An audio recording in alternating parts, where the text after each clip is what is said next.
Hi అండి, నమస్తే. నేను మమతా వేముగంటి.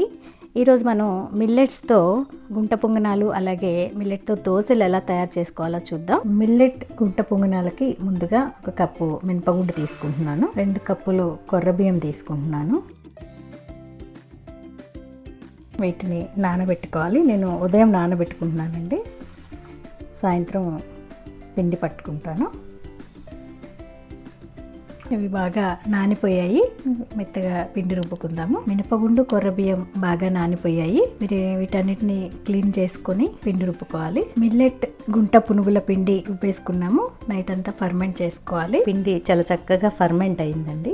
కొంచెం పిండిని వేరే గిన్నెలోకి తీసుకుంటున్నాను. మిగతా పిండితో దోశలు వేసుకుందాము. ఈ పిండిలో మీడియం సైజులో ఉన్న చిన్న ఉల్లిపాయని సన్నగా తరుముకున్నాను. అలాగే 4 పచ్చిమిర్చి, కొద్దిగా సాల్ట్, క్యారెట్, కొద్దిగా కొత్తిమీర. జస్ట్ వేయనంతగా కొద్దిగా బేకింగ్ సాల్ట్. ఇంత పిండిలో కొద్దిగా చిటికెడు బేకింగ్ సాల్ట్ వేయడం వల్ల నష్టం ఏమీ లేదండి. అప్పుడప్పుడు తినచ్చు. కొంచెం టైట్ గా ఉంది, కొద్దిగా లూజ్ చేసుకుంటున్నాను.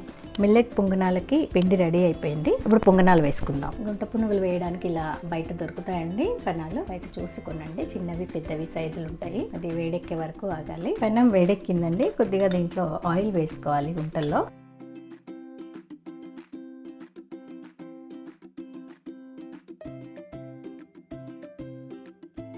ఆయిల్ కూడా వేడైపోయిందండి. మనం ముందుగా కలిపెట్టుకునే పిండిని గుంటల్లో వేసుకుందాము.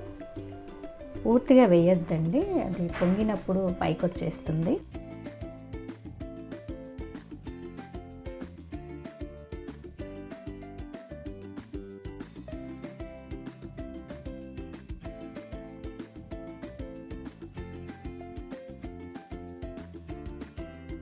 ఒక నిమిషం మూత పెట్టుకోవాలి. పైన అంత బాగా ఉడుకుతుంది. ఎప్పుడు మీడియం సిమ్లోనే పెట్టుకోవాలండి, ఎందుకంటే ఎక్కువ మంట తగిలినప్పుడు కింద అంతా తొందరగా ఫ్రై అయిపోయి మధ్యలో అంతా పచ్చిగా ఉంటుంది. కాబట్టి మీడియంలోనే ఇవన్నీ ఉడికించుకోవాలి. పైన అంతా చూసారు కదా, పైన అంతా లైట్గా ఉడికినట్లుగా కనిపిస్తోంది. ఇప్పుడు మనం వీటిని వెనక్కి తిప్పుకుందాము.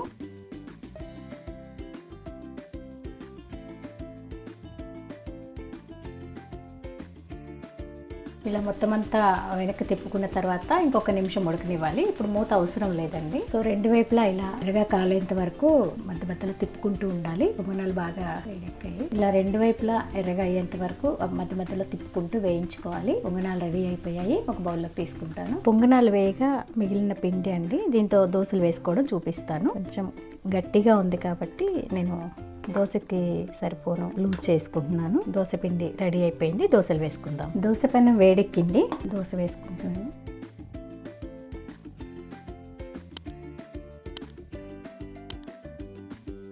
లైట్గా ఆయిల్ వేసుకుంటున్నాను. జస్ట్ అలా డ్రాప్స్ లాగా మాత్రమే వేసుకోవాలి. ఇది నాన్ స్టిక్ కదా, ఎక్కువ ఆయిల్ ఏం పట్టదు. ఉల్లిపాయ వేసుకుంటున్నాను, కొద్దిగా క్యారెట్ తురుము, కొద్దిగా పచ్చిమిర్చి, కొత్తిమీర.